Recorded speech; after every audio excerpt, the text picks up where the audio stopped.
Doctor साहिबा, आपकी जानिब आएंगे। कल बहुत बड़े इंतखाबात हो रहे हैं और एग्जिट पोल्स के कुछ नताइज भी हम देख रहे हैं और बता रहे हैं कि जी कुछ स्टेट्स में डोनाल्ड ट्रंप को बढ़तरी हासिल है, कुछ में कैमिला को।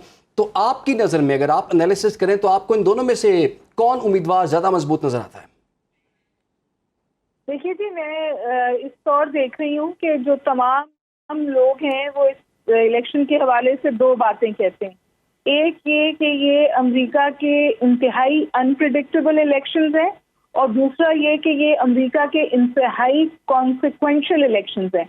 यानी ये भी नहीं पता कि नतीजा क्या निकलेगा, लेकिन जो नतीजा निकलेगा उसके बड़े दूरस्थ नताइज सामने आएंगे।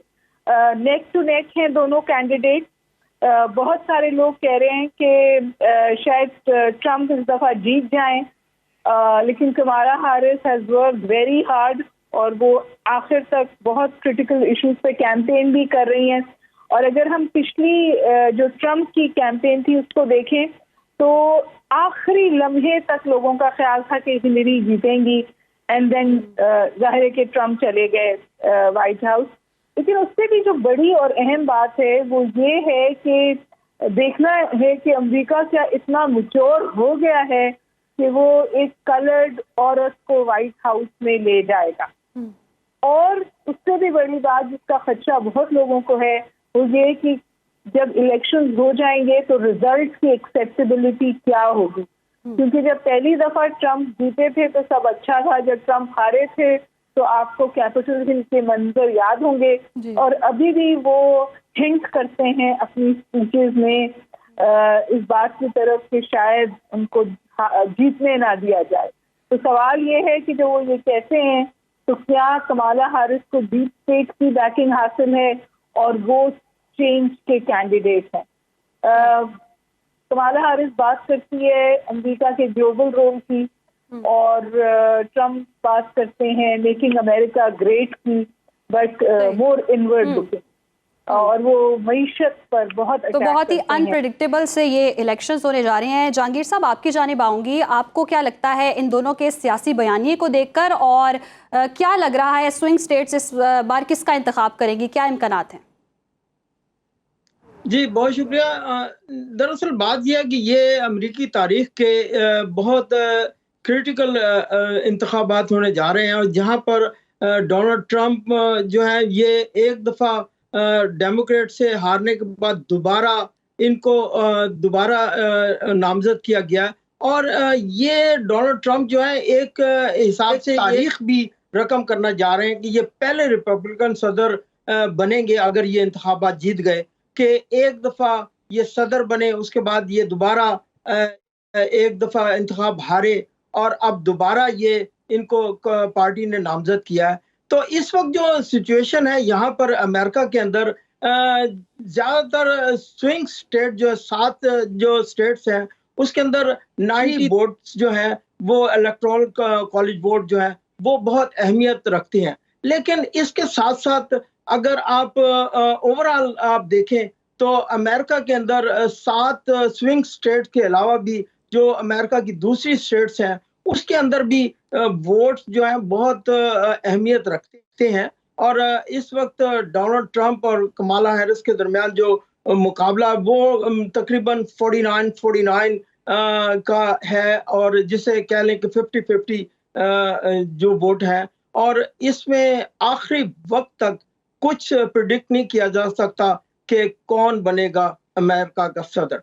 तो इस वक्त जो सूरत हाल है वो ये है कि जो अनडिसाइडेड जो लोग हैं जिन्होंने अभी तक कोई अपना माइंड नहीं बनाया कि वो किसको वोट देंगे, उनका जो रवैया है या उनका जो वोट है वो कल जब वोट वो करेंगे तो उसके बाद नतीजा सामने आएगा। तो जो आम तौर पर जो देखा जा रहा है कि कल जब इलेक्शन होगा तो जैसे हमारे मुल्कों में होता है कि जैसे इलेक्शन हुआ तो रात को एकदम वो अनाउंस हो गया कि कौन बनेगा सदर या वजीर आजम। तो यहाँ पे अमेरिका में ऐसा नहीं है। अमेरिका में असल में जो सदारत की जो दौड़ है और जो सदारत की कुर्सी तक पहुंचने का जो एक मैदान सजेगा वो इलेक्शन के बाद है।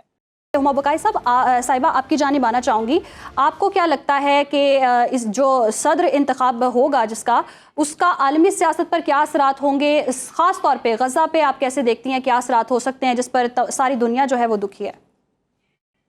गज़ा पे या मिडल ईस्टर्न पॉलिटिक्स पे तो मैं कोई बहुत चेंज नहीं देख रही। वहाँ कंप्लीट बाई पार्टिसन कंसेंसस है, और अगर मैं और आप ये सोच रहे हैं कि इजराइल की पुष्टपनाही में कोई कमी आ जाएगी, तो ऐसा बिल्कुल नहीं होने वाला। इजराइल इस्तेमाल कर रहा था इस इलेक्टोरल विंडो को, लेकिन ऐसा नहीं लगता कि वो जिस स्प्री पर शुरू हुआ है वहाँ रुकेगा।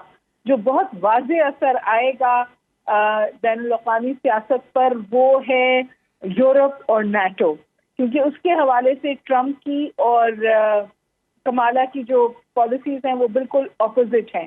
तो यूक्रेन के हवाले से मुझे लगता है बहुत मेजर फर्क आने वाला है, नाटो की फंडिंग के हवाले से फर्क आने वाला है, रशिया यूक्रेन वॉर पर जो असरात होंगे उससे फर्क आने वाला है, और ट्रंप का जीतने से ये सब होगा। तो देख कंटिन्यूटी रहेगी अगर कमाला आती है, लेकिन कुछ चेंजेस आएंगी अगर ट्रंप आते हैं। वैसे भी ट्रंप जो है वो बहुत unconventional, non traditional style of leadership है, तो वो बहुत सारी ऐसी बातें कर जाते हैं जो रवायती तौर पे नहीं एक्सपेक्टेड होती अमेरिकन एस्टैब्लिशमेंट से या अमेरिकन प्रेसिडेंट से। बिल्कुल आपने ठीक कहा कि अगर ट्रंप जो हैं वो ये इलेक्शन जीतते हैं तो वो बड़े नॉन कन्वेंशनल किस्म के बंदे हैं और उनके डिसीजंस भी हमने देखे हुए हैं। अच्छा जहांगीर लोधी साहब, अगर इन दोनों उम्मीदवारों का देखा जाए, दोनों पार्टीज़ को देखा जाए, तो किन इशूज़ पर ये इलेक्शन लड़ रही हैं? इनका मंशूर एक दूसरे से कितना मुख्तलिफ है और अवाम में जो इनके मंशूर को पज़ीराई किसको ज़्यादा मिल रही है?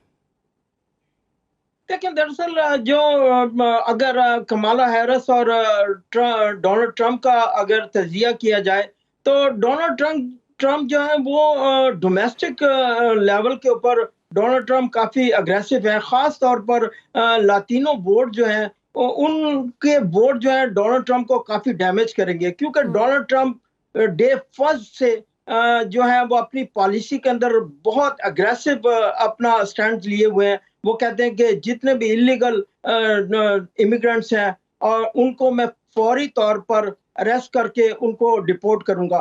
तो ये डिपोर्टेशन की जो पॉलिसी है ये डोनाल्ड ट्रंप को काफी डैमेज करेगी। और इसके साथ साथ इसके अलावा जो इसके पहले डोनाल्ड ट्रंप का मुस्लिम जो अमेरिकन थे उनके खिलाफ भी उनका काफी सख्त रवैया था। आपको याद होगा कि अपने सदारती जो इनका टेन्योर था उसके अंदर डोनाल्ड ट्रंप ने मुस्लिम जो लोग थे उनके ऊपर मुस्लिम बैन लगाया था और अपने तकरीरों में, अपने खिताबात में खास तौर पे कहते थे कि मैं मुसलमानों को अपने मुल्क में आने से रोकूंगा। तो ये जो रवैया था ये अभी भी उनका कायम है, जो कि जो यहाँ पर पाकिस्तानी और जो अरब जो अमेरिकन है उनका जो झुकाव है वो डेमोक्रेट की तरफ है। वो कि मिशिगन के अंदर काफी मुस्लिम अरब जो हैं उन्होंने कमाला हैरिस की निस्बत